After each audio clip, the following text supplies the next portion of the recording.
La Chine est désormais la deuxième puissance économique du monde. Résultat, entre 1995 et 2017, le montant des échanges commerciaux entre la Chine et l'Afrique est passé de 3 à 143 milliards de dollars. Ce qui pour la Chine est peu, mais pour l'Afrique, beaucoup plus. Dès 2009, la Chine est devenue le premier partenaire commercial du continent devant les États-Unis. En Angola, en 2017, elle représentait même 40% des échanges commerciaux. Dans certains pays, la menace de dépendance commerciale est donc bien réelle. Ce qui, encore une fois, n'est pas sans rappeler l'époque où la présence était essentiellement occidentale.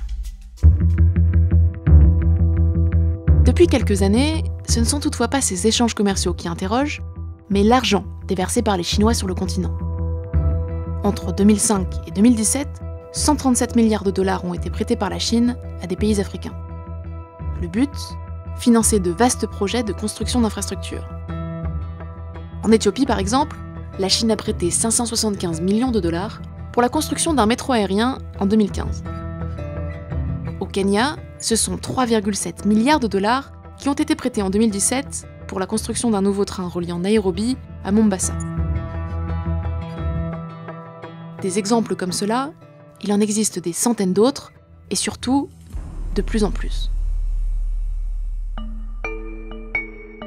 En quelques années à peine, la Chine est devenue l'un des principaux créanciers du continent.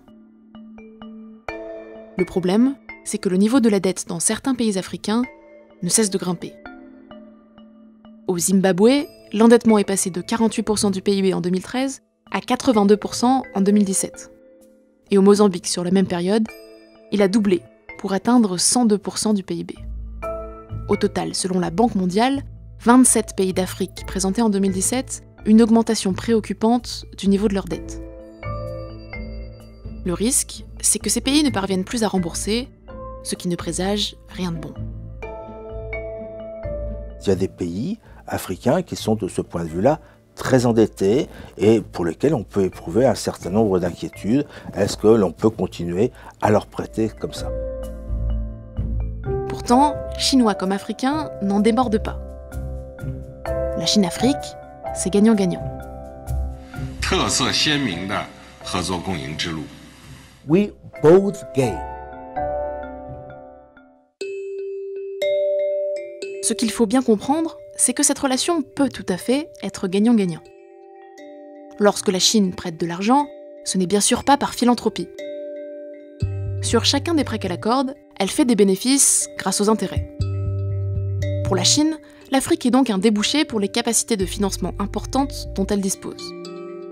Et pour l'Afrique, l'argent chinois est une opportunité rare de combler ses besoins énormes en infrastructures et donc de stimuler sa croissance et son développement.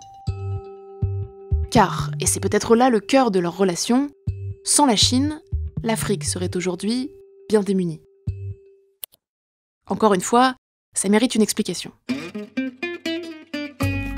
Il y a en gros deux raisons qui font que les prêts chinois sont essentiels pour l'Afrique. La première, c'est qu'ils sont particulièrement adaptés aux besoins de certains pays africains. Contrairement à la Banque mondiale, par exemple, la Chine est peu regardante sur les situations politiques des États qui empruntent. Et surtout, ces prêts sont des sortes de produits tout en un.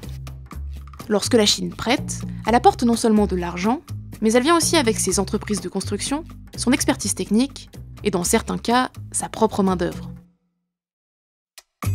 Et la deuxième raison, c'est qu'en dehors de la Chine, l'argent se fait de plus en plus rare en Afrique.